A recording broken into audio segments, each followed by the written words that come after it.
Hi, this is Michael Niles, and this video is for my assignment to Applied Human Development 1.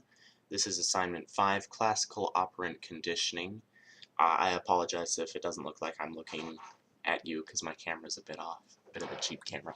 But for my conditioning, a good subject I got was my dog. I really like my dog, so I was going to use it as a subject. For classical conditioning, we've conditioned our dog to obey a lot of commands, such as when we say outside, she knows where she's going. She gets really excited. One of her favorite ones is we ask her if she wants to go on a ride. Just by saying those words, she'll go berserk. Just trying to tear down the door just to get outside to the van. It's great. But through repeating those commands, we've classically conditioned her to understand what we mean by that. A few more commands would be sit, shake, upstairs, downstairs.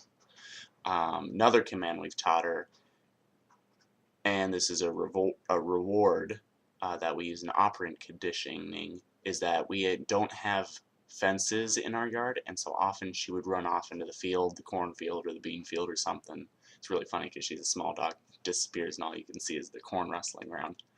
But in order to get her to stay, we would give her a treat if she stayed, and so through operant conditioning, we rewarded her to stay, and when she didn't stay, we didn't give her a treat. And so eventually she learned if she stuck in the front of the yard when we let her out, she had to stay around if she wanted a treat. That's one example of operant conditioning. For punishment in operant conditioning, often she will beg for food, as dogs often do, and so we tell her to go lay down, and that's another um, thing she's learned to understand, is that she goes and lays down behind the um, chair where her bed is. Or if she has done something bad, we often tell her to go lay down, and or we lock her up in her room, and that's she learns not to do those things through punishing her multiple amounts of times.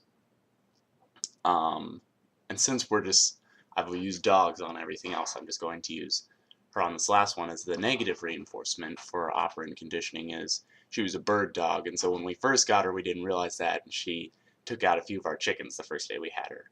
And so we would, through negative reinforcements, usually a slight whipping or something, eventually we trained her out of killing the chickens, so we were able to let her outside, and she could roam free with the chickens, and now she usually just actually herds them for us, so that's kind of nice, keeps them in the yard. But yeah, she's just one of my favorite pets, so I thought I'd use her for this assignment.